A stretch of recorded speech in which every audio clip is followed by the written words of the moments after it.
الحمدللہ وحدہ لا شریک لہ والصلاة والسلام علی من لا نبی بعدہ وعلی آلہ واصحابہ الذین اوفوا عہدہ۔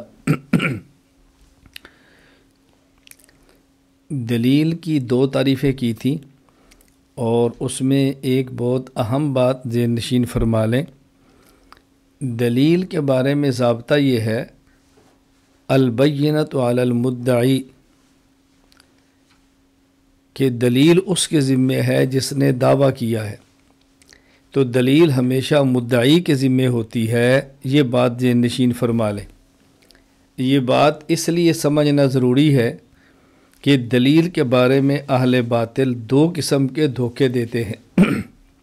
دھوکہ نمبر ایک، مدعی ہونے کے باوجود خود دلیل دینے کی بجائے اہل حق سے دلیل کا مطالبہ کرتے ہیں۔ مدعی ہونے کے باوجود دلیل خود دینے کی بجائے اہل حق سے دلیل کا مطالبہ کرتے ہیں۔ مثلا اگر غیر مقلدین یہ دعویٰ کرتے ہیں کہ امام کے پیچھے فاتحہ پڑھنی فرض ہے، تو ظاہر ہے امام کے پیچھے فاتحہ پڑھنے پر دلیل ان کو دینی ہوگی۔ وہ دعویٰ کر رہے ہیں کہ اگر کوئی شخص فاتحہ امام کے پیچھے نہ پڑھے تو اس کی نماز نہیں ہوتی، تو دلیل اس نے دینی ہوگی۔ ہمیشہ نہ ہونے کا لفظ کہنے سے لازم نہیں آتا کہ بندہ مدعی نہیں ہے۔ یہ بات میں سمجھا چکا ہوں کہ دعویٰ کبھی اثباتاً ہوتا ہے، کبھی نفیاً ہوتا ہے، یہ بات کر چکا ہوں۔ اور دوسرا دھوکہ یہ دیتے ہیں کہ اہل باطل اہل حق سے دلیل شرعی کا مطالبہ کرنے کی بجائے دلیل خاص کا مطالبہ کر دیتے ہیں۔ ایک ہے دلیل شرعی اور ایک ہے دلیل خاص۔ جب کوئی بندہ ہم سے پوچھے کہ اس مسئلہ پر شریعت کیا کہتی ہے، ہم نے ان کو شریعت کا مسئلہ بتا دیا، اب ان کو چاہیے کہ ہم سے یہ پوچھے کہ اس پر دلیل شرعی کیا ہے۔ یہ بات تو ٹھیک ہے، لیکن یہ کہنا کہ نہیں اس پر فلاں دلیل بیان کرو، آپ قرآن سے پیش کرو یا حدیث ہی سے پیش کرو، یہ بات غلط ہے۔ کیونکہ ہمارے دلائل شریعت صرف قرآن اور حدیث نہیں، بلکہ ہم کہتے ہیں کہ دلائل شریعت چار ہیں: قرآن، حدیث، اجماع امت اور قیاس شرعی۔ لہذا دلیل مانگنی چاہیے، دلیل خاص نہیں مانگنی چاہیے۔ جس طرح میں یہ بات سمجھا چکا ہوں کہ دیکھو، ایک ہے مناظرہ میں دعویٰ اور ایک ہے کسی عدالت میں کیس اور مقدمے کا پیش ہونا۔ کسی عدالت اور کورٹ میں کوئی شخص بھی کیس لے کر جائے تو وہاں وہ دعویٰ کرنے والے سے گواہ تو مانگتے ہیں، لیکن گواہ خاص نہیں مانگتے۔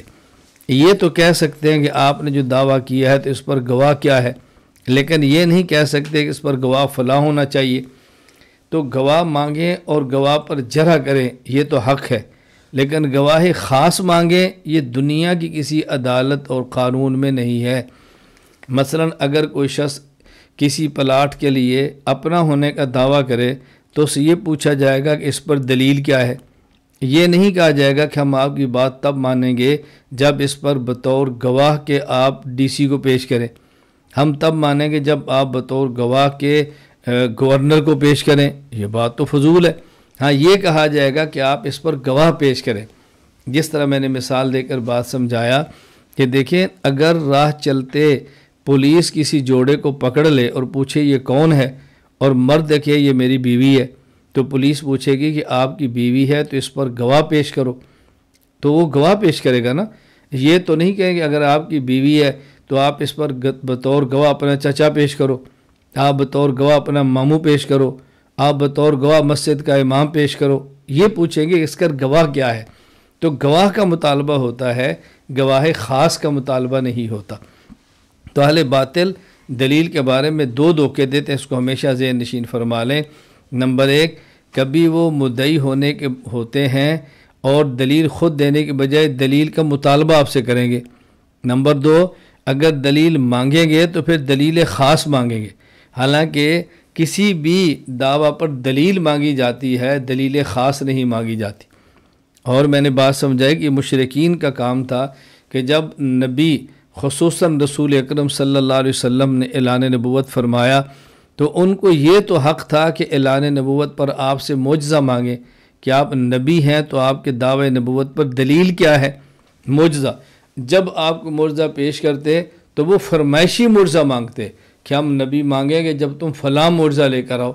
تو یہ ہمیشہ سے کفار کی عادت چلی آ رہی ہے کہ وہ پیغمبر سے معجزہ مانگنے کی بجائے فرمائشی معجزہ مانگتے تھے۔ تو کسی شخص کو معجزے کا حق تو تھا، لیکن معجزے خاص کا حق، یہ بات عقل کے بھی خلاف ہے۔ اس لیے یہ بات اچھی طرح ذہن نشین فرما لیں۔ اللہ تعالی ہمیں یہ بات سمجھنے کی توفیق عطا فرمائے۔ مناظر کے لیے اصول مناظرہ کے حوالے سے 10 چیزوں کا جاننا اور سمجھنا ضروری ہے۔ نمبر 1 تعریف علم مناظرہ، نمبر 2 موضوع علم مناظرہ، نمبر 3 غرض علم مناظرہ، نمبر 4 مناظرہ، نمبر 5 طریقہ مناظرہ، نمبر 6 ثبوت مناظرہ، نمبر 7 حکم مناظرہ، نمبر 8 آداب مناظرہ، نمبر 9 متعلقات مناظرہ، نمبر 10 اہمیت و حیثیت مناظرہ۔ ہماری گفتگو چل رہی تھی نمبر 6 ثبوت مناظرہ پر، اور اس کے دلائل دیے جا رہے تھے۔ گزشتہ سبق میں میں نے آپ کی خدمت میں 2 دلیلیں پیش کی ہیں۔ اب سماعت فرمائے آگے ثبوت مناظرہ پہ دلیل نمبر 3۔ سورۃ النحل آیت نمبر 125، اللہ تعالیٰ ارشاد فرماتے ہیں، اعوذ باللہ من الشیطان الرجیم، بسم اللہ الرحمن الرحیم، ادعو الی سبیل ربک بالحکمت والموعظۃ الحسنۃ وجادلہم باللتی ہی احسن ان ربک هو اعلم بمن ضل عن سبیلہ وہو اعلم بالمہتدین۔ اپنے رب کے راستے کی طرف حکمت اور عمدہ واضح سے بلائیے، اور ان سے بحث بھی کرو تو پسندیدہ طریقہ سے۔ آپ کے رب کو خوب معلوم ہے کہ کون اس کے راستہ سے بہکا ہوا ہے، اور ان کو بھی خوب جانتا ہے جو ہدایت پر ہیں۔ اللہ تعالیٰ دونوں قسم کے افراد کو جانتے ہیں۔ اس آیت کے تحت مدارک التنزیل و حقائق التاویل، اس کا معروف نام ہے تفسیر مدارک۔ اس میں علامہ ابو البرکات حافظ الدین عبداللہ بن احمد بن محمود النصفی رحمہ اللہ تعالی وفات 710 ہجری ارشاد فرماتے ہیں، وَهُوَ رَدٌّ عَلَى مَن يَأْبَى الْمُنَاظَرَةَ فِي الدِّينِ۔ جو شخص دینی معاملات میں اور اعتقادات میں مناظرہ کا انکار کرتا ہے، یہ آیت اس کا رد کر رہی ہے۔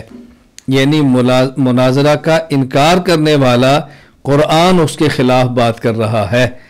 اب دیکھو مفسرین کی رائے یہ ہے کہ مناظرہ کرنا قرآن سے ثابت ہے، اور جو لوگ مناظرہ کا انکار کرے قرآن اس کا رد کرتا ہے، قرآن اس کی بات کو قبول نہیں کرتا۔ اسی طرح اس آیت کے تحت تفسیر القرآن العظیم المعروف تفسیر ابن کثیر میں مشہور مفسر محدث مؤرخ ابو الفداء عماد الدین اسماعیل بن عمر المعروف ابن کثیر رحمہ اللہ تعالی وفات 774 ہجری، وہ لکھتے ہیں، ای من احتاج منہم الی مناظرۃ و جدال فلیکن بالوجہ الحسن برفق ولین و حسن خطاب۔ مناظر کو چاہیے کہ مناظرہ بحث و مباحثہ کی ضرورت پیش آنے پر بہترین اسلوب، نرمی اور شائستگی کے ساتھ مناظرہ کرے۔ اب یہاں ابن کثیر رحمہ اللہ بھی اس کو حسن مناظرہ پر بطور دلیل کے پیش فرما رہے ہیں۔ میں یہ بات آپ کی خدمت میں عرض کر چکا ہوں، اگر کوئی مناظر بے ڈھنگا مناظرہ کرے، اگر کوئی مناظر لہجہ سخت اختیار کرے، اگر کوئی مناظر دوران مناظرہ گالی گلوچ کرے، تو مناظرے کا انکار نہ کرے، مناظر کے غلط طرز کا انکار کرے۔ اگر کوئی شخص خطیب ہے اور وہ خطابت کرتا ہے اور غلط لہجہ اختیار کرتا ہے، تو خطابت کا انکار نہیں، غلط لہجے کا انکار کرنا چاہیے۔ حتیٰ کہ اگر کوئی شخص قرآن کریم کی تلاوت کرتا ہے اور تلاوت قرآن کریم کرتے ہوئے وہ قرآن کریم کو تجوید کے ساتھ اور مخارج کی ادائیگی کے ساتھ نہیں پڑھتا، تو اس طرز کا انکار کرنا چاہیے۔ قرآن کریم کی تلاوت کا انکار تو نہیں کر سکتے نا، آپ یہ کہیں گے بیٹا قرآن کی تلاوت کرو، بھائی جان قرآن کی تلاوت کرو، لیکن قواعد عربیت اور مخارج کے ساتھ کرو۔ آپ مناظر کو یہ تو کہہ سکتے ہیں کہ بھائی مناظرہ کرو لیکن آداب مناظرہ کا خیال کرو، یہ تو نہیں کہہ سکتے کہ چونکہ آداب ٹھیک رہا مناظرہ ہی ثابت نہیں ہے۔ دونوں باتوں میں اچھی طرح فرق سمجھنے کی کوشش کریں۔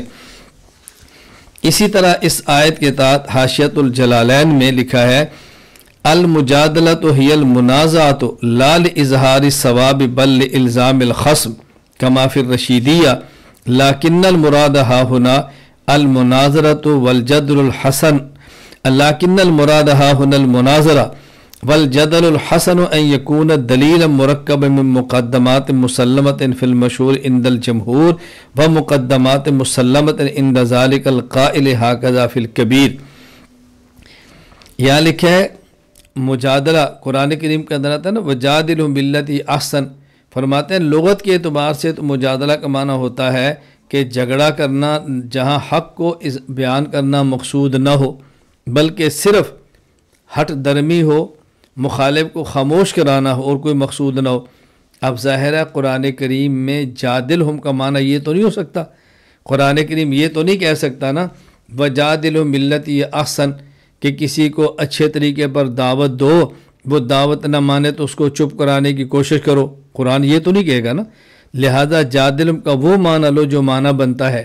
اس لیے فرماتے ہیں حاشیہ جلالین میں اور تفسیر کبیر کے اندر بھی یہی ہے کہ المجادلہ ہی المنازع، مجادلہ کا معنی تو ہوتا ہے ایسا جھگڑا جس میں حق مقصود نہ ہو بلکہ صرف مخالف کو چپ کرانا ہو، لیکن یہاں مجادلہ جادلہم سے مراد ناظرہم ہے، یہاں مجادلہ سے مراد ہے مناظرہ کرنا۔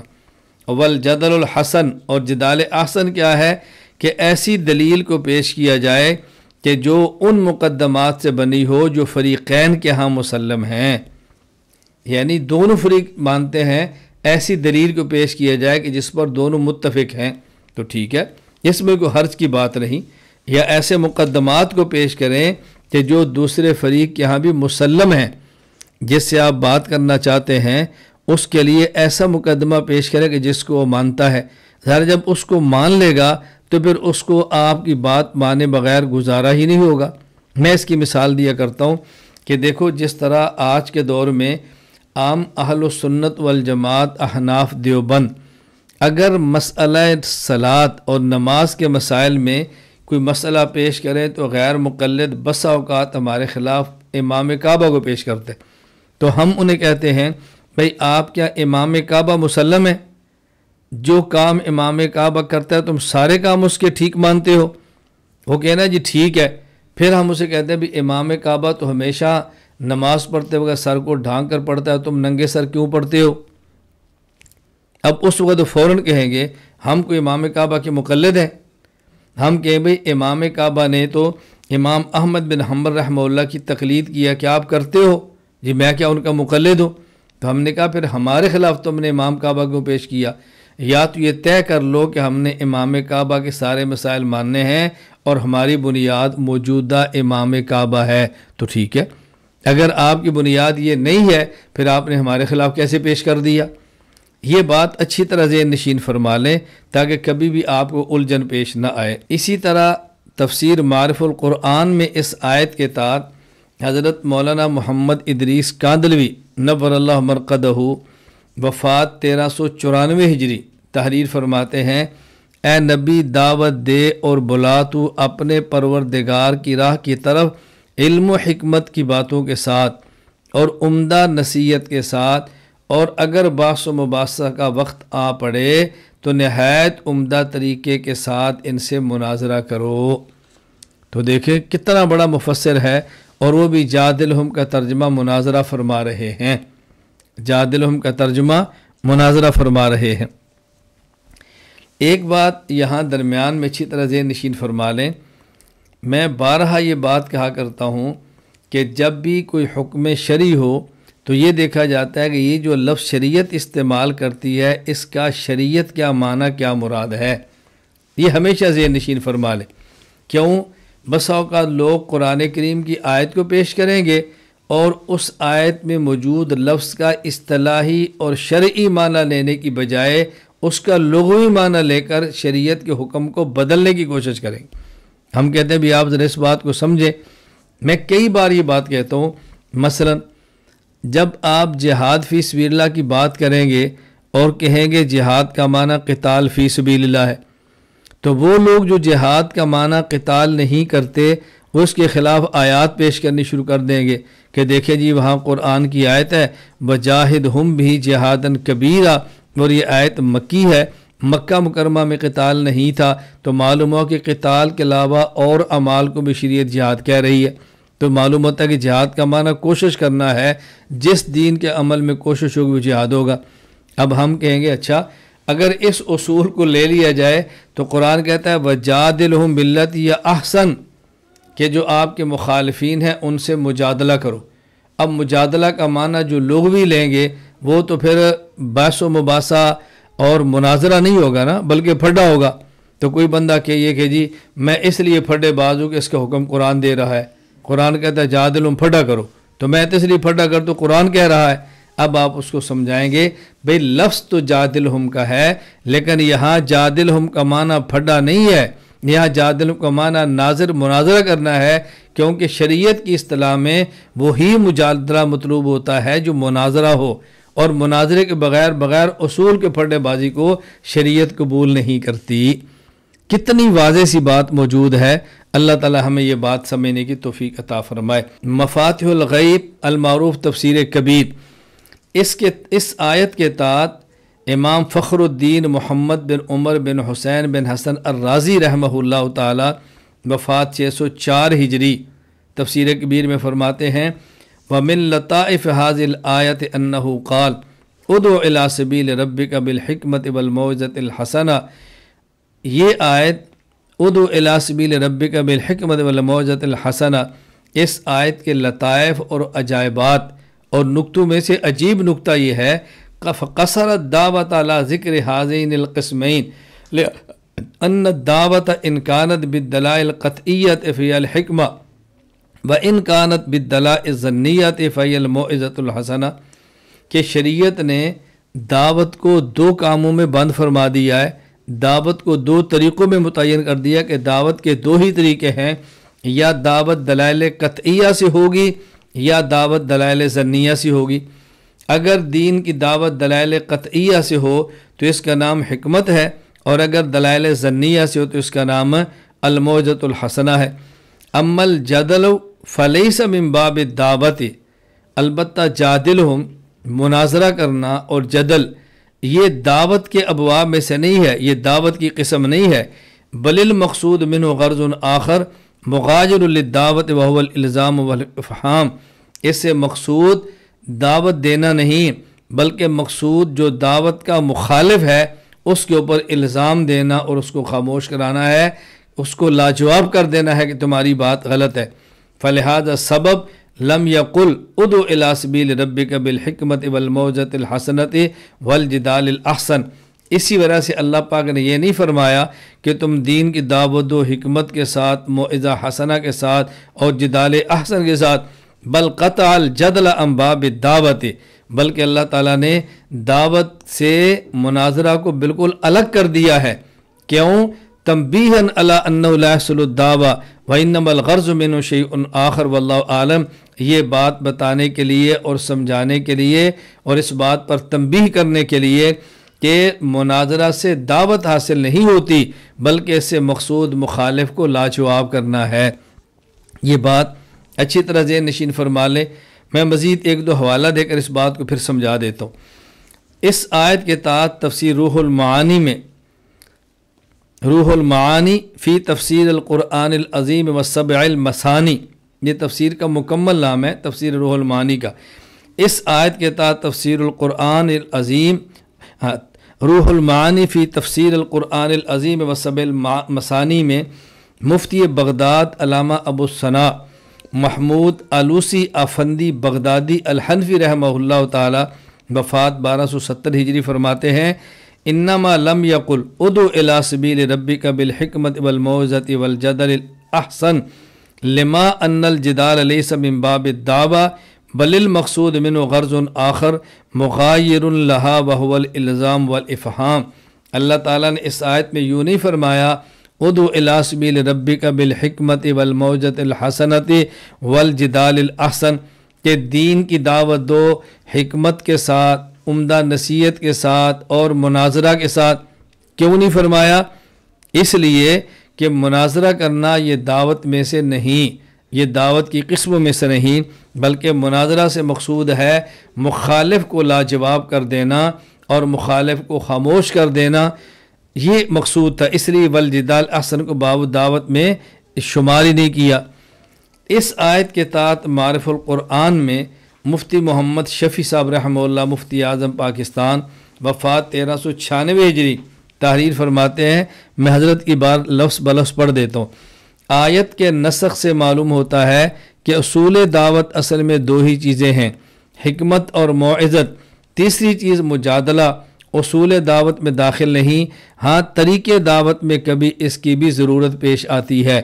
صاحب روح المعانی کا استدلال اس پر یہ ہے کہ اگر یہ تینوں چیزیں اصول دعوت ہوتی تو مقتضی مقام یہ تھا کہ تینوں چیزوں کو عطف کے ساتھ اس طرح بیان کیا جاتا، بالحکمت والموعظۃ الحسنۃ والجدال الاحسن، مگر قرآن حکیم نے حکمت و موعظت کو تو عطف کے ساتھ ایک ہی نسق میں بیان فرمایا اور مجادلہ کے لیے الگ جملہ وجادلہ باللتی احسن اختیار فرمایا۔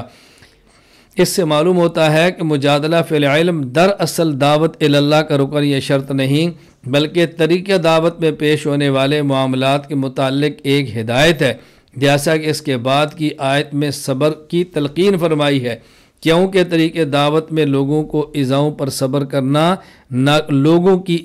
صبر کرنا ناگزیر ہے۔ خلاصہ یہ ہے کہ اصول دعوت دو چیزیں ہیں، حکمت اور موعظت، جن سے کوئی دعوت خالی نہ ہونی چاہیے، خواہ علماء خواص کو ہو یا عوام الناس کو۔ البتہ دعوت میں کسی وقت ایسے لوگوں سے بھی واسطہ پڑ جاتا ہے جو شکوک و اوہام میں مبتلا اور داعی کے ساتھ باس و مباحثہ پر آمادہ ہیں۔ ایسی حالت میں مجادلہ کی تعلیم دی گئی ہے، مگر اس کے ساتھ باللتی احسن کی قید لگا کر بتلا دیا کہ جو مجادلہ اس شرط سے خالی ہو اس کی شریعت میں کوئی حیثیت نہیں۔ اب دیکھیں بات بڑی کھل کر سامنے آ گئی جو حضرت نے وضاحت فرما دی ہے۔ اللہ میں بات سمجھنے کی توفیق عطا فرمائے کہ قرآن کریم نے دین کی دعوت کی بات کی ہے کہ لوگوں کو دین کی طرف، شریعت کی طرف، اسلام کی طرف، پیغمبر کے دین کی طرف، اللہ کے راستے کی طرف دعوت دو، اور دعوت کے لیے دو طریقے اختیار کرو۔ نمبر 1 دلائل قطعیہ جس کو حکمت کہتے ہیں، نمبر 2 دلائل ظنیہ جس کو موعظہ حسنہ کہتے ہیں، واعظ و نصیحت۔ اب اگر کوئی شخص دلائل قطعیہ کو بھی نہیں مانتا، دلائل ظنیہ کو بھی نہیں مانتا، آپ کی مخالفت پہ اتر آتا ہے، بحث و مباحثہ کرتا ہے، تو اس کو جواب تو دینا ہے نا، اسی جواب دینے کا نام مناظرہ ہے۔ تو مناظرہ شریعت میں دین کی طرف بلانے کا نام نہیں، بلکہ جو لوگ بلانے کے راستے میں رکاوٹ بنتے ہیں ان کو لاجواب بنانے کا نام ہے۔ میں کئی بار احباب سے عرض کرتا ہوں کہ الحمدللہ ہم نے جس حد تک ممکن ہوا کوشش کی ہے کہ ہر قسم کے ان معاملات پہ کلام کیا جائے، تحریر کی جائے اور باتیں بیان کر دی جائیں۔ میں اپنے مریدین اور متعلقین کے لیے ہفتہ میں ایک مرتبہ واعظ و نصیحت کے نام پر ایک پیغام بھیجتا ہوں، اور بڑی پابندی کے ساتھ الحمدللہ واعظ و نصیحت کی 5 جلدیں باقاعدہ چھپ کر منظر عام پہ آ چکی ہیں، PDF کے اندر بھی موجود ہیں۔ علماء کرام جو ہر جمعہ کو نئے عنوان پہ خطبہ جمعہ ارشاد فرمانا چاہیں وہ واعظ و نصیحت اپنے پاس رکھ لیں، تو ان کو ہر جمعے کے لیے نیا مضمون مل جائے گا، مواد مل جائے گا، دلائل کے ساتھ ان کو مواد ملے گا۔ ایک تو ہم واعظ و نصیحت کا اہتمام بھی کرتے ہیں، اور میں کئی بار ساتھی خدمت میں عرض کیا کرتا ہوں، خصوصاً ہمارے جو تبلیغی جماعت کے احباب تبلیغ کا کام کرتے ہیں، تو میں نے کئی بار کہا کہ آپ ایسا کرو کہ اپنے پاس فضائل اعمال رکھو اپنے بیگ میں اور اس کی تعلیم کرو۔ اگر کوئی شخص اس تعلیم پر اعتراض کرے تو پھر اپنی جیب میں فضائل اعمال اور اعتراضات کا علمی جائزہ ہمارا کتابچہ رکھ لو۔ جو فضائل اعمال پر اعتراض کرے تو پھر جیب سے کتابچہ نکالو اور اس کی تعلیم شروع کر دو۔ اب دیکھو قرآن کریم نے ترتیب بتائی ہے کہ آپ دعوت کے لیے حکمت اور موعظہ حسنہ کا راستہ اختیار کرو، اور اگر کوئی شخص اس کو قبول نہیں کرتا، باس و مباحثہ کرتا ہے، تو پھر مناظرہ کا طریقہ اختیار کرو۔ اور ہم نے دونوں راستے آپ کی خدمت میں پیش کر دیے ہیں کہ جب آپ کسی کو مائل اور قائل کرنا چاہیں تو حکمت کے ساتھ ہمارے دلائل موجود ہیں، ہماری کتب موجود ہیں، ہماری فائلیں موجود ہیں، ہمارے بیانات موجود ہیں۔ اور اسی طرح واعظ و نصیحت ہر ہفتے میں ایک مرتبہ آنے والی 5 جلدوں میں آ چکی ہے۔ اور اگر کسی شخص کو دلائل اور واعظ و نصیحت سمجھ نہیں آتے تو پھر مناظرے کا میدان موجود ہے، آداب کے ساتھ آپ مناظرے کا میدان سجا لیں۔ اس کے لیے ضروری نہیں کہ آپ ہمیں ہی بلائیں یا مرکز ہی سے کوئی بندہ بلائیں، آپ بسم اللہ پڑھ کے خود تیاری کریں اور ہم آپ کی تیاری کرانے کے لیے تیار ہیں۔ یہ تخصص فی العقائد الاسلامیہ اسی وجہ سے ہے کہ آپ میں سے ہر بندہ تیار ہو اور دلائل کے ساتھ بات کرنے کا مزاج بنائے۔ اللہ ہمیں یہ بات سمجھنے کی توفیق عطا فرمائے۔ دلیل نمبر 4، وَلَا تُجَادِلُوا أَهْلَ الْكِتَابِ إِلَّا بِالَّتِي هِيَ أَحْسَنُ، سورۃ العنکبوت آیت نمبر 46۔ اور اہل کتاب سے اچھے طریقے سے مناظرہ کرو۔ اس آیت کے تحت مدارک التنزیل و حقائق التاویل المعروف تفسیر المدارک میں علامہ ابو البرکات حافظ الدین عبداللہ بن احمد بن محمود النسوی رحمہ اللہ تعالی وفات 710 ہجری ارشاد فرماتے ہیں، والآیات تدل علی جواز المناظرۃ مع الکفرۃ فی الدین وعلی جواز تعلم علم الکلام الذی بہ تتحقق المجادلہ۔ اس آیت کریمہ سے ایک تو یہ ثابت ہوتا ہے کہ کفار سے مناظرہ کرنا جائز ہے۔ نمبر 2، اس آیت سے یہ بھی ثابت ہوتا ہے کہ علم الکلام سیکھنا جائز ہے۔ کیوں؟ اس لیے کہ علم الکلام کے ذریعہ ہی مناظرہ ہو سکتا ہے۔ تو دونوں باتیں سامنے آ گئی کہ کفار سے مناظرہ کرنا بھی جائز ہے اور مناظرہ سیکھنے کے لیے علم الکلام بھی جائز ہے، اس میں حرج کی بات ہی نہیں۔ دلیل نمبر 5، مفاتیح الغیب المعروف التفسیر الکبیر، حضرت امام فخر الدین محمد بن عمر بن حسین بن حسن الرازی رحمہ اللہ وفات 604 ہجری، سورہ آل عمران آیت نمبر 1 یعنی سورہ آل عمران کی ابتدا میں تحریر فرماتے ہیں کہ نجران کے نصارہ، نجران کے عیسائی رسول اکرم صلی اللہ علیہ وسلم کی خدمت میں حاضر ہوئے۔ ان کا پورا ایک وفد آیا اور حضرت عیسیٰ علیہ السلام کی الوہیت اور ابنیت کا دعویٰ کیا کہ عیسیٰ علیہ السلام اللہ ہیں اور عیسیٰ علیہ السلام اللہ تعالیٰ کے بیٹے ہیں۔ اور اس پر رسول اکرم صلی اللہ علیہ وسلم کی نجران کے نصارہ کے وفد سے گفتگو ہوئی۔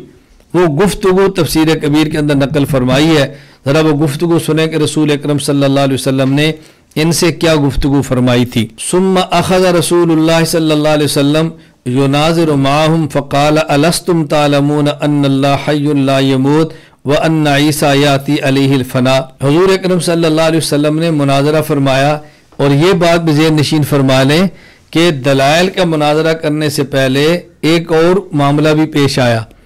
نجران کے نصارہ کا موقف یہ تھا کہ ہم نجرانیوں اور ہم نصارہ کے شاعر بہت عمدہ ہیں، ہم جیسا کوئی شعر نہیں پڑھ سکتا۔ تو رسول اکرم صلی اللہ علیہ وسلم نے فرمایا کہ اپنے شاعر کو لاؤ۔ تو ان کا شاعر کھڑا ہوا اور اس نے کلام پڑھا۔ جب ان کا شاعر بیٹھا تو آپ نے حضرت حسان بن ثابت رضی اللہ عنہ سے فرمایا کہ تم کلام پیش کرو۔ حضرت حسان نے جب اپنا شاعرانہ کلام پیش کیا تو نصارہ نے اس بات کو تسلیم کیا کہ حضرت محمد صلی اللہ علیہ وسلم تمہارا شاعر ہمارے شاعر سے بڑا ہے، تم شاعری ہم سے جیت گئے ہو، تمہاری شاعری ہم سے آگے ہے۔ پھر انہوں نے کہا جی ہمارے یہاں خطابت بڑی ہے، تو انہوں نے اپنا خطیب پیش کیا جس نے اپنا خطابت کا لوہا منوانے کی کوشش کی۔ تو رسول اکرم صلی اللہ علیہ وسلم نے صحابہ کرام میں سے ثابت بن قیس رضی اللہ تعالیٰ عنہ اپنا خطیب پیش فرمایا۔ تو اس حضور اکرم صلی اللہ علیہ وسلم کے خطیب ثابت بن قیس رضی اللہ تعالیٰ عنہ نے ان کو لوہے کے چنے چابنے پر مجبور کر دیا۔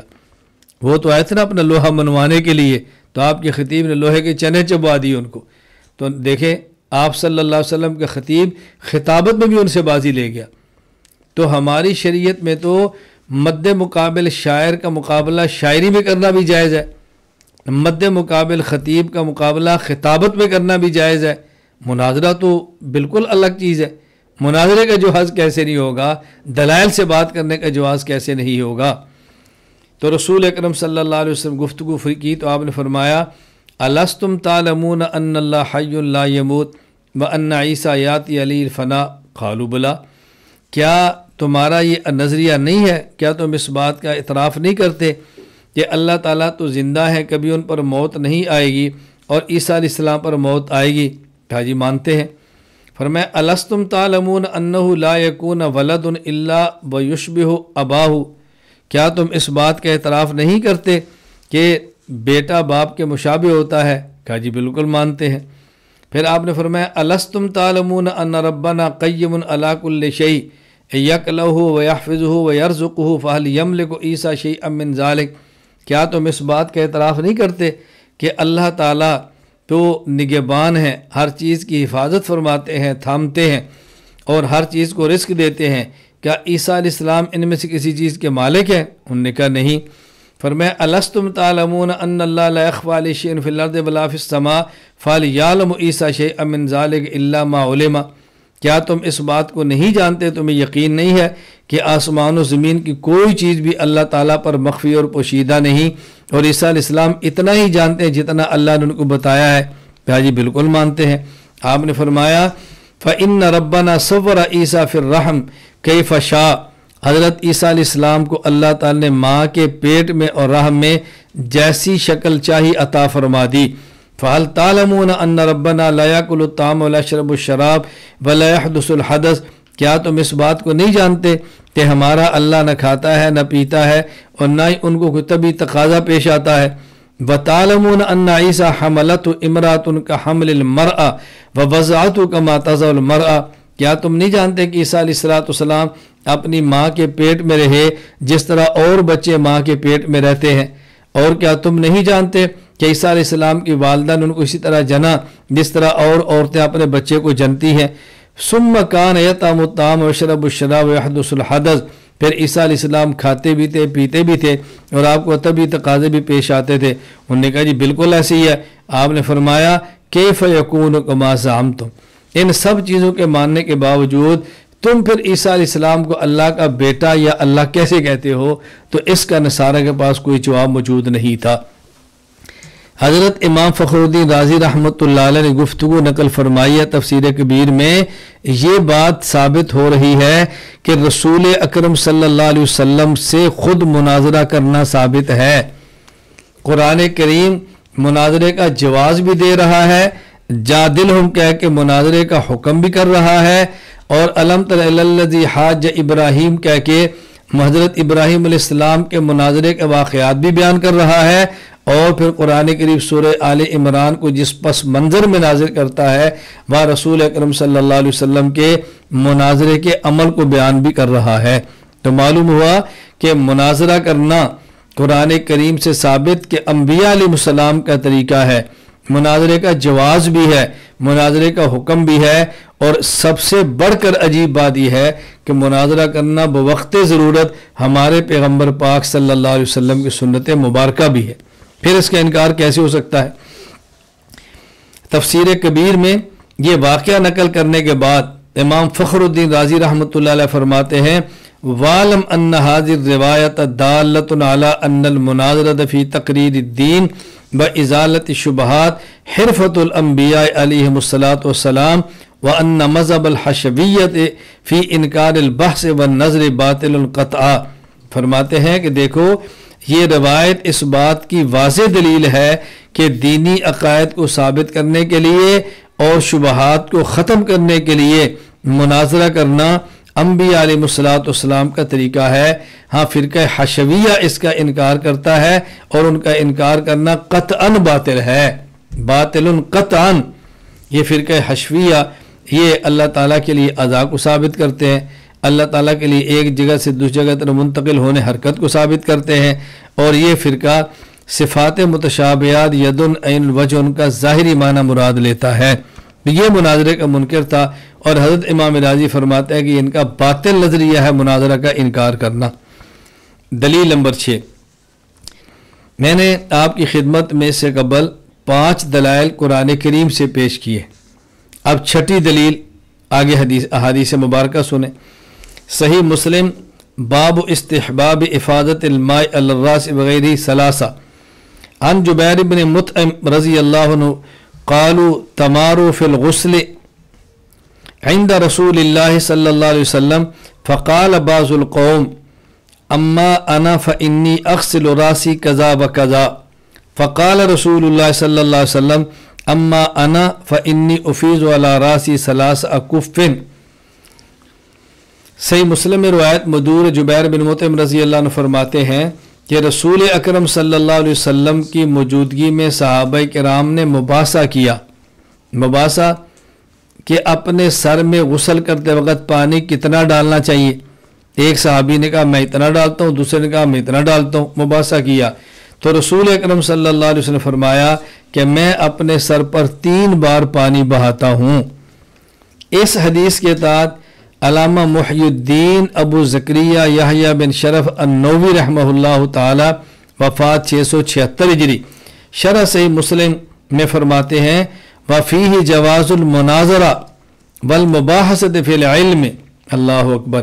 اس حدیث پاک سے مناظرہ اور علمی معاملات میں مباحثہ کرنا ثابت ہوتا ہے۔ وفیہ جواز مناظرۃ المفضولین بحضرت الفاضل ومناظرۃ الاصحاب بحضرت ومناظرۃ الاصحاب بحضرت امامہم وکبیرہم۔ اور اس سے یہ بھی ثابت ہوا کہ بڑے کی موجودگی میں چھوٹے مناظرہ کر سکتے ہیں اور افضل کی موجودگی میں جو ادنا ہے وہ مناظرہ کر سکتے ہیں، اعلیٰ کی موجودگی میں ادنا مناظرہ کر سکتے ہیں۔ یعنی مناظرہ کرنا جائز ہی نہیں، رسول اکرم صلی اللہ علیہ وسلم کی موجودگی میں صحابہ کرام نے مناظرہ فرمایا ہے۔ دلیل نمبر 7 حدیث پاک عن عبداللہ بن حنین ان عبداللہ بن عباس والمسور بن مخرمۃ اختلفا بالابواء۔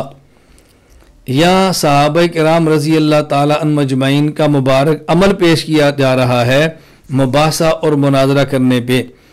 حضرت عبداللہ بن حنین فرماتے ہیں کہ عبداللہ بن عباس اور مسور بن مخرمہ رضی اللہ تعالی عنہما کا مقام ابوا پر ایک مسئلہ پر مباحثہ ہوا۔ وہ مسئلہ کیا تھا کہ محرم اپنے سر کو حالت احرام میں دھو سکتا ہے یا نہیں۔ فقال ابن عباس یغسل المحرم راسہ۔ عبداللہ بن عباس فرمان لے کہ محرم حالت احرام میں اپنے سر کو دھو سکتا ہے۔ وقال المسور لا یغسل راسہ۔ مسور فرمانے لگے کہ اپنے سر کو نہیں دھو سکتا۔ قال فارسلنی ابن عباس الی ابو ایوب الانصاری رضی اللہ تعالی عنہ۔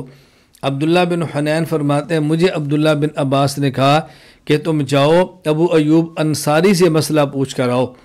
یہ ابو ایوب انصاری کے پاس یہ ابو ایوب انصاری رضی اللہ تعالیٰ عنہ غسل فرما رہے تھے، خود غسل فرما رہے تھے ابو ایوب انصاری رضی اللہ تعالیٰ عنہ۔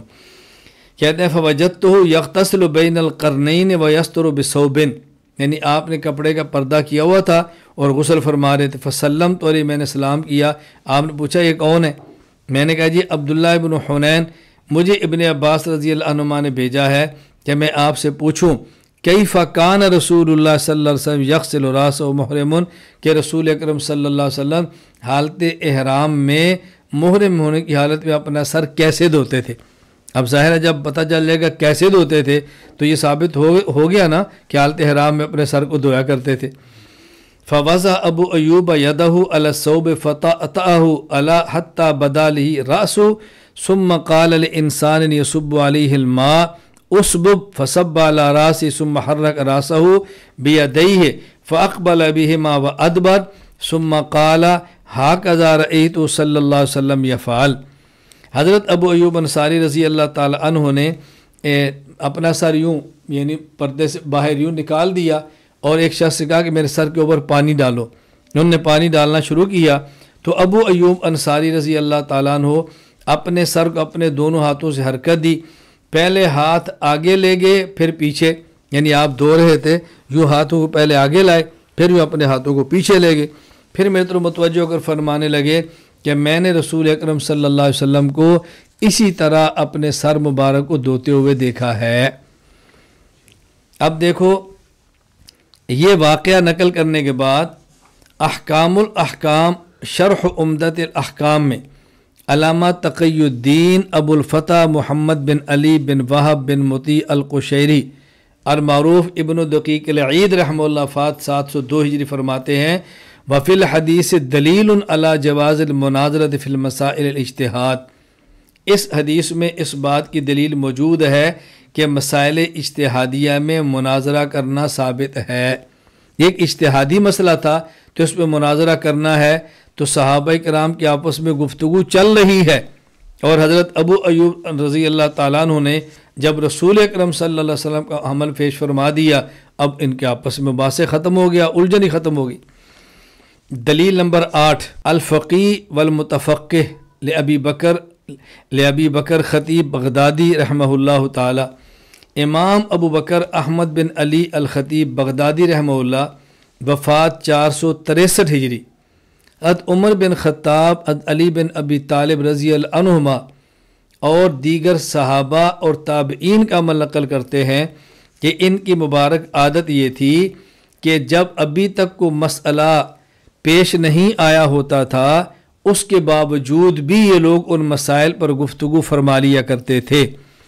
وقد روی عن عمر بن الخطاب علی بن ابی طالب وغیرہما رضی اللہ تعالی عنہما من الصحابہ رضی اللہ عنہم انہم تکلموا فی احکام الحوادث قبل نزولها وتناظروا فی علم الفرائض والمواريث وتبعهم على هذه السبيل التابعون ومن بعد من فقهاء الامصار فكان ذلك اجماعا منهم على انه جائز غیر مکروہ ومباح غیر محظور۔ حضرت عمر بن خطاب، علی بن ابی طالب اور دیگر صحابہ رضی اللہ عنہم اجمعین اور تابعین کی مبارک عادت یہ تھی کہ ابھی تک کوئی مسئلہ فقہی اجتہادی پیش نہیں آتا تھا کہ اس پر گفتگو پہلے سے فرما لیتے، پہلے سے گفتگو فرماتے تھے، تو مسئلہ پیش آنے سے پہلے مسئلے پر گفتگو کرنا بھی صحابہ کرام رضی اللہ تعالیٰ عنہم اجمعین کے مبارک عمل سے ثابت ہے۔ اس لیے یہ کہنا کہ مناظرہ کرنے پر کوئی دلیل نہیں اور مناظرہ نہیں کرنا چاہیے، یہ قطعاً غلط بات ہے۔ میں نے آپ کی خدمت میں اس وقت 5 آیات مبارکہ پیش کی ہیں اور اس کے بعد پھر حدیث مبارک پیش کی ہے، صحابہ کرام کا عمل مبارک پیش کیا ہے کہ مناظرہ کرنا جائز ہے اور مناظرہ کرنا شریعت سے ثابت ہے۔ میں نے آپ کی خدمت میں پیش کیا تھا کہ مناظر کو اصول مناظرہ کے حوالے سے 10 باتوں کا جاننا ضروری ہے۔ نمبر 1 تعریف علم مناظرہ، نمبر 2 موضوع علم مناظرہ، نمبر 3 غرض علم مناظرہ، نمبر 4 مناظرہ، نمبر 5 طریقہ مناظرہ، نمبر 6 ثبوت مناظرہ، نمبر 7 حکم مناظرہ، نمبر 8 آداب مناظرہ، نمبر 9 متعلقات مناظرہ، اہمیت و حیثیت مناظرہ۔ 6 چیزوں پر بات ہو گئی ہے، ہم 7ویں چیز پر بات شروع کرتے ہیں۔ 7واں معاملہ کیا؟ حکم مناظرہ، یعنی مناظرہ کرنا عقائد کے لیے، مناظرہ کرنا شرعی مسئلہ کو ثابت کرنے کے لیے اس کا شریعت میں حکم کیا ہے۔ الدر المختار الحصفقی، کتاب الحظر والاباحہ، باب الاستبراء وغیرہ، علامہ علاء الدین محمد بن علی الحصفقی الحنفی رحمہ اللہ تعالی وفات 1088 ہجری تحریر فرماتے ہیں المناظرۃ فی العلم لنصرت الحق عبادت، دین حق کی مدد کے لیے مناظرہ کرنا عبادت ہے۔ وَلِأَحَدِ ثَلَاثَةٍ حَرَامٌ لِقَهْرِ مُسْلِمٍ وَإِظْهَارِ عِلْمٍ وَنَيْلِ دُنْيَا او مال او قبول، اور مسلمان کو ذلیل کرنے، اپنے علم کے اظہار کرنے اور دنیا اور دولت کو حاصل کرنے یا عوام میں اپنی مقبولیت اور شہرت حاصل کرنے کے لیے مناظرہ کرنا حرام ہے۔ اب دیکھو کتنی واضح بات ہم نے آپ کی خدمت میں پیش کر دی ہے کہ اگر مناظرہ شریعت کے لیے ہو تو جائز ہے، اور اگر مناظرہ شریعت کے لیے نہ ہو، اپنے غرض کے لیے ہو، پھر ہم بھی کہتے ہیں ناجائز اور حرام ہے۔ یہ بات اچھی طرح ذہن نشین فرما لیں۔ میں نے پہلے دن بھی اصول مناظرہ کے سبق میں بات سمجھائی تھی کہ دیکھو الجھن میں مبتلا نہیں ہونا، شہرت کے لیے، مفادات کے لیے، ذاتی اغراض کے لیے، ریاکاری کے لیے مناظرہ کرنا ناجائز ہے، تو ان مفادات کے لیے دین کے دیگر کام کرنا بھی ناجائز ہے۔ اس میں ایک مناظرہ کا کوئی قصور تو نہیں ہے نا، وہی کام اللہ کا مقبول ہوگا جس کی نیت ٹھیک ہوگی، اور وہی کام اللہ کا غیر مقبول ہوگا جس کی نیت ٹھیک نہیں ہوگی۔ تو مناظرہ کرنا جائز ہے، ہاں نیت انسان کی ٹھیک ہونی چاہیے کہ میں اللہ کے لیے کرتا ہوں، شریعت کے لیے کرتا ہوں، دین کی مدد اور نصرت کے لیے کرتا ہوں، اپنے ذاتی مفادات کے لیے نہیں کرتا۔ مناظر کے لیے اصول مناظرہ کے حوالہ سے میں بار بار یہ بات سمجھا رہا ہوں کہ 10 باتوں کا پڑھنا، سمجھنا، جاننا ضروری ہے۔ نمبر 1 تعریف علم مناظرہ، نمبر 2 موضوع علم مناظرہ، نمبر 3 غرض علم مناظرہ، نمبر 4 مناظرہ، نمبر 5 طریقہ مناظرہ، نمبر 6 حکم ثبوت مناظرہ، نمبر 7 حکم مناظرہ، نمبر 8 آداب مناظرہ، نمبر 9 متعلقات مناظرہ، نمبر 10 اہمیت و حیثیت مناظرہ، نمبر 8 آداب مناظرہ۔ مناظرہ کرتے وقت ان آداب کا خیال فرمائیں۔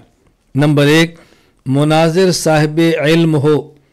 آپ مناظرہ کرنا چاہتے ہیں بڑے شوق سے کریں، لیکن جس مسئلے پر مناظرہ کرنا ہے اس مسئلے کا علم دلائل کے ساتھ آپ کے پاس ہونا ضروری ہے۔ مناظر صاحب علم ہو، کیا مطلب؟ جس مسئلے پر مناظرہ کرنا ہے اس مسئلے کا مکمل علم اس کے پاس موجود ہو۔ نمبر 2 معافی ضمیر کو وضاحت کے ساتھ بیان کر سکتا ہو۔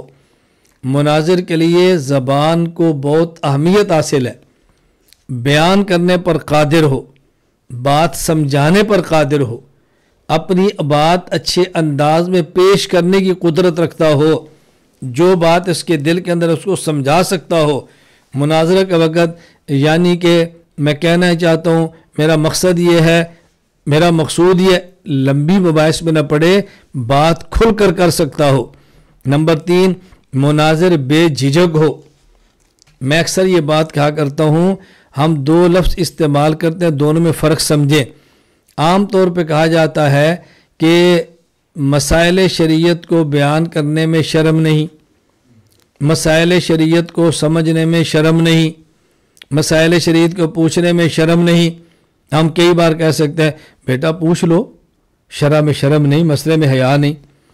اگر شرع میں شرم نہیں تو بتاؤ شرم کہاں پہ ہوگی؟ اگر شرع میں حیا نہیں تو بتاؤ حیا کہاں پہ ہوگی؟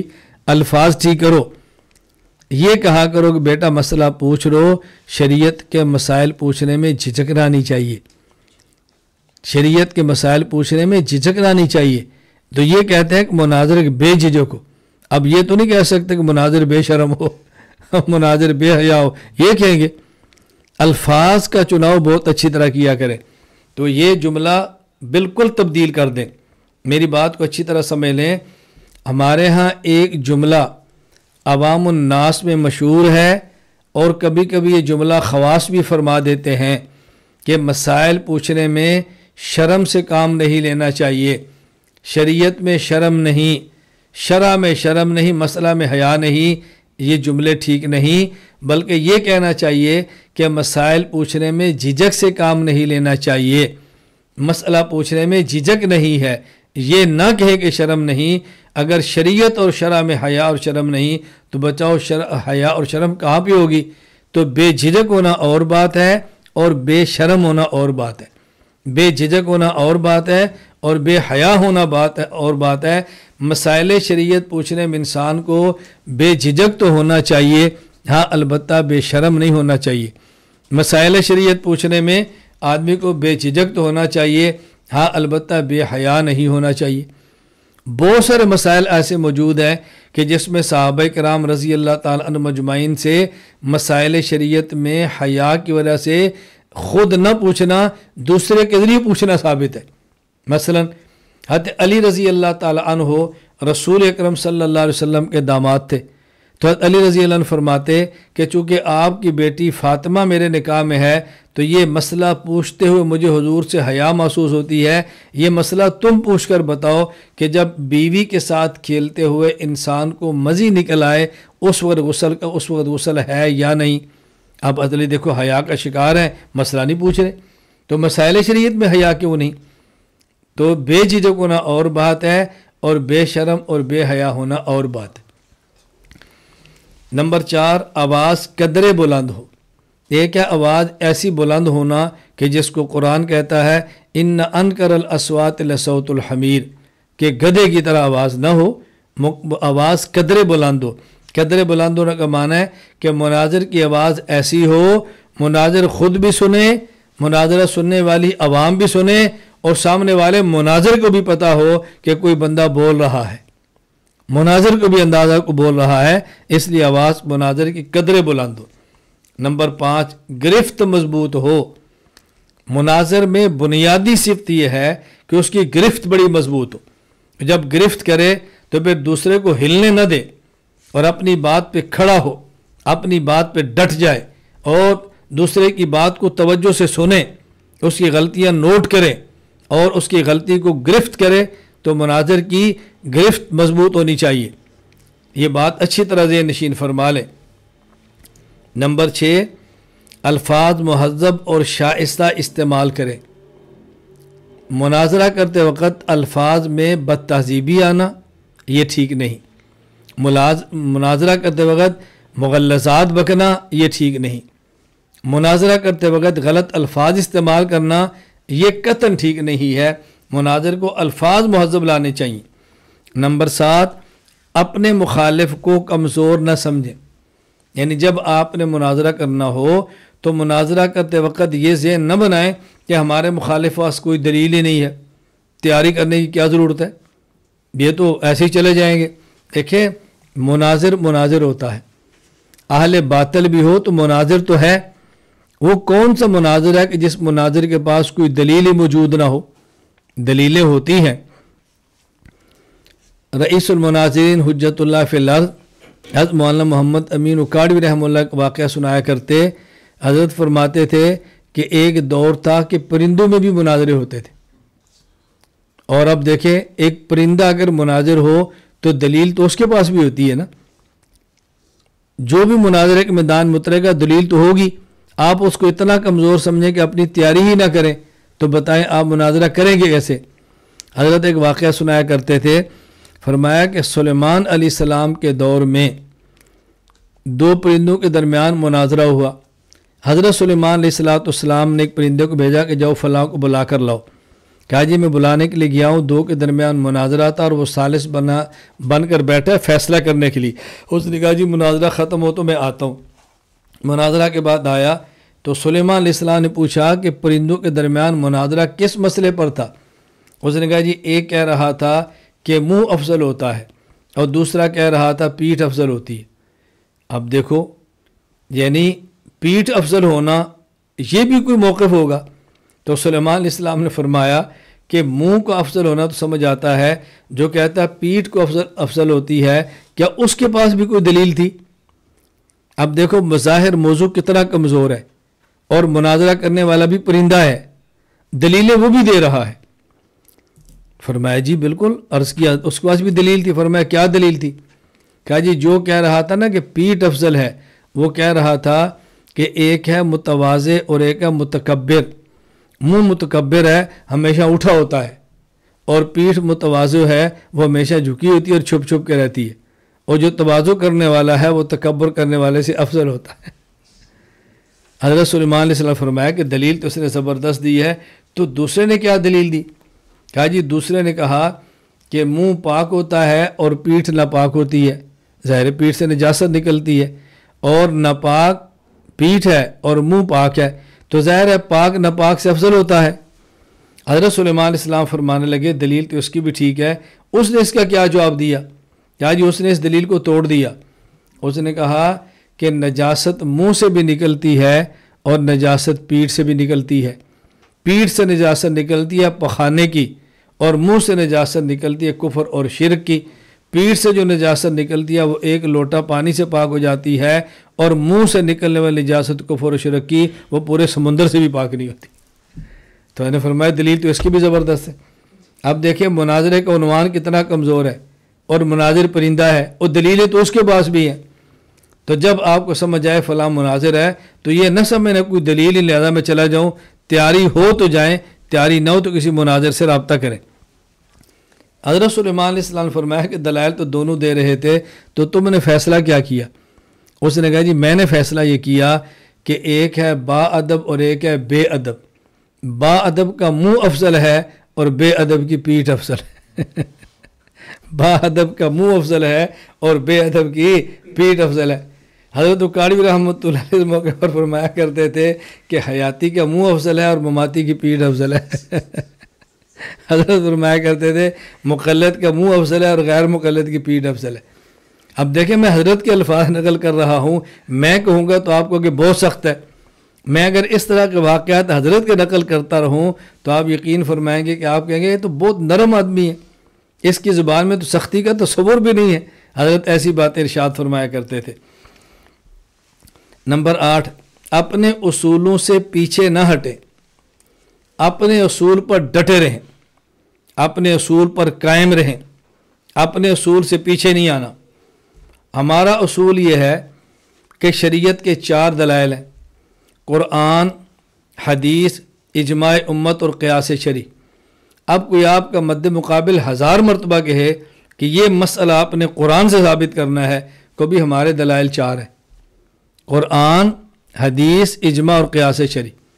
آپ نے صرف حدیث پیش کرنی ہے، آپ نے کہنا نہیں ہمارے دلائل 4 ہیں، میں چاروں دلائل میں سے جس دلیل کو چاہوں پیش کروں تو اس کو توڑ کر دکھا۔ میں نے پہلے آپ سے کہا کہ جو اہل باطل ہے وہ دھوکہ دیتے ہیں، وہ دلیل نہیں مانگتے، دلیل خاص مانگتے ہیں۔ ہاں ہمارا موقف دلیل دینے کا ہے، دلیل خاص دینے کا نہیں ہے۔ اس لیے اپنے موقف پر ڈٹے رہیں، اپنے موقع پر قائم رہیں، کبھی بھی اپنے موقف سے پیچھے نہیں ہٹے۔ اس بات کا بہت زیادہ اپنے خیال رکھنا ہے۔ اور کبھی اگر ضرورت پیش آ بھی جائے، میں اس لیے گزارش کیا کرتا ہوں کہ جب بھی کوئی باتیں لکھوانی ہو تو لکھواتے وقت بہت خیال کیا کہ ہم نے کیا لکھنا اور کیا نہیں لکھنا۔ اپنے اصولوں سے پیچھے نہ ہٹیں، اپنے اصولوں پر قائم رہیں، اپنے اصولوں پر ڈٹے رہیں۔ نمبر 9، دوران مناظرہ سامعین کو اپنی طرف متوجہ کیے رکھیں۔ جب آپ کا مناظرہ چل رہا ہو تو مناظر کو بھی دیکھیں اور بات سننے والے سامعین کو بھی دیکھیں۔ مناظر تو آیا ہی آپ کے ساتھ لڑنے کے لیے اور سامعین کے لیے مناظرہ کیا جا رہا ہے، اصل تو مناظر کو نہیں، مناظرین سامعین کو سمجھانا ہے۔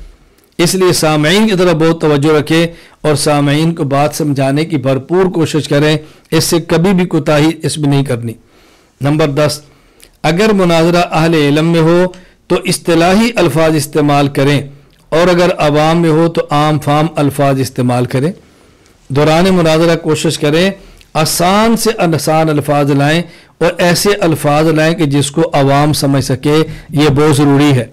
اور ایسے الفاظ کو استعمال کرنے کا فن جاننا چاہیے، ایسے الفاظ کو بیان کرنے کا فن جاننا چاہیے کہ ہم نے کون سے الفاظ ایسے بیان کرنے ہیں کہ جس کو عوام بڑے آرام سے سمجھ سکے۔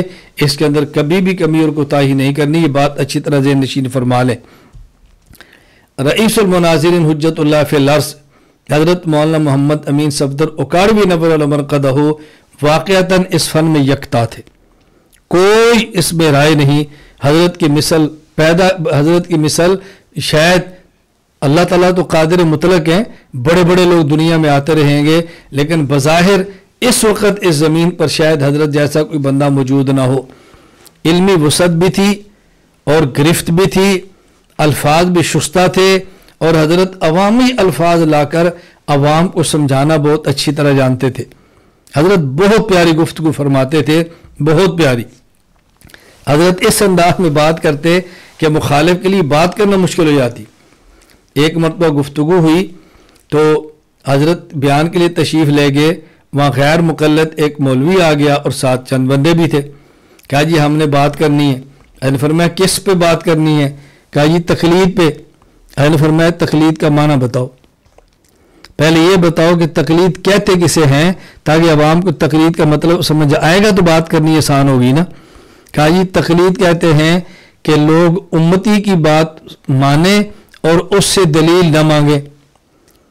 حضرت فرمایا یہ تقلید کا معنی ہے کہ لوگ امتی کی بات کو مان لیں اور امتی سے قرآن اور حدیث نہ مانگے۔ اس نے کہا نا، اس نے کہا جی تقلید کہتے ہیں کہ لوگ امتی کی بات مانیں اور اس امتی سے قرآن اور حدیث سے دلیل نہ مانگے۔ اللہ فرمایا تقلید کا یہی مطلب ہے؟ کہا جی ہاں۔ فرمایا یہ جو جمعے کے دن دوسری اذان ہوتی ہے، حضرت عثمان نے فرمایا اور صحابہ کرام نے دوسری اذان کو مان لیا، تو کیا صحابہ نے عثمان سے قرآن یا حدیث کا مطالبہ کیا تھا؟ اس نے کہا جی نہیں۔ تو فرمایا پھر سارے صحابہ نے تقلید کی نا، اور تم کیا تو مقلد مشرک ہوتا ہے، تو پھر سارے صحابہ مشرک ہوئے؟ اب دیکھو اس کے پاس اس کا کوئی جواب نہیں بن رہا تھا۔ تو اللہ فرمایا کہ عثمان غنی رضی اللہ تعالیٰ عنہ کی تقلید شخصی ہے۔ لوگ کہتے ہیں تقلید شخصی کی مثال کیا ہے؟ صحابہ کرام نے عثمان کی بات مان کے جمعے کے دن دوسری اذان نے شروع فرمائی، یہ تقلید شخصی ہے۔ تقلید شخصی کی آپ اس سے بڑی مثال کیا پیش کرو گے؟ اب دیکھو کس طرح آپ نے بات سمجھائی۔ تو عوام کو یوں سمجھانے کی بات سیکھیں۔ حضرت کا ایک مرتبہ سندھ میں پیر آف جھنڈا سے مناظرہ تھا، تو مناظرہ تھا ترک قرات خلف الامام۔ ان کا موقف تھا امام کے پیچھے فاتحہ پڑھنی ہے، حضرت کا موقف تھا کہ امام کے پیچھے کچھ نہیں پڑھنا۔ تو پیر آف جھنڈو کہنے لگا کہ دلیل میں ہم قرآن، حدیث اور احناف کے اقوال پیش کریں گے۔ میں نے فرمایا نہیں، قرآن، حدیث اور احناف کے مفتہ بھی ہی اقوال پیش کریں گے۔ اس نے کہا نہیں، اقوال پیش کریں گے۔ حضرت نے فرمایا نہیں، مفتہ بھی اقوال پیش کریں گے۔ پیر آف جھنڈو سندھی تھا، اس نے کہا جی ہم مفتہ بھی لکھیں گے، لوگوں کو کیا پتہ، لوگ قرآن کا معنی جانتے ہیں، حدیث کا معنی جانتے ہیں، اقوال تو جانتے ہیں، مفتہ بھی کیا سمجھیں گے؟ حضرت نے فرماتا ہے عوام کو میں سمجھا لے تو لکھ تو دے، عوام کو میں سمجھا لے تو لکھ۔ اس نے کہا جی کیسے؟ حضرت نے فوراً سندھی عوام تو ان کو فرمایا کہ تم یہ بتاؤ کہ ہم اپنے دلائل میں قرآن پیش کریں، حدیث پیش کریں، اور اس کے بعد علماء کے کچے قول پیش کریں یا پکے؟ لوگوں نے کہا جی پکے۔ فرمایا میں کہتا ہوں پکے پیش کر، جو مفتہ بھی ہے یہ کہتا ہے میں نے کچے قول پیش کرنے، تو آپ بتاؤ پکے کریں یا کچے؟ تو لوگ اب پیر آف جھنڈو سے کہتے ہیں سائیں پکے قول پیش کرو نا۔ اب دیکھو حضرت مفتہ بھی قول کا معنی کیسے سمجھایا۔ اب عوام کو یہ کہنا کہ وہ قول جس پر فتویٰ دیا جاتا ہو اب فتویٰ بھی سمجھاؤ، تو بڑی آسان سی بات ہے کہ پکا قول پیش کرو، تو بات سمجھا لی نا۔ اس لیے دوران مناظرہ سامعین کی طرف توجہ رکھیں اور الفاظ ایسے استعمال کریں جو عوام کو سمجھ آتے ہوں۔ یہ آداب مناظرہ ہے، اس کا بہت زیادہ خیال رکھنا ہے، ورنہ الجھنیں پیش آتی رہیں گی۔ اللہ تعالی ہمیں بات سمجھنے کی توفیق عطا فرمائے۔ وآخر دعوانا الحمد للہ رب العالمین۔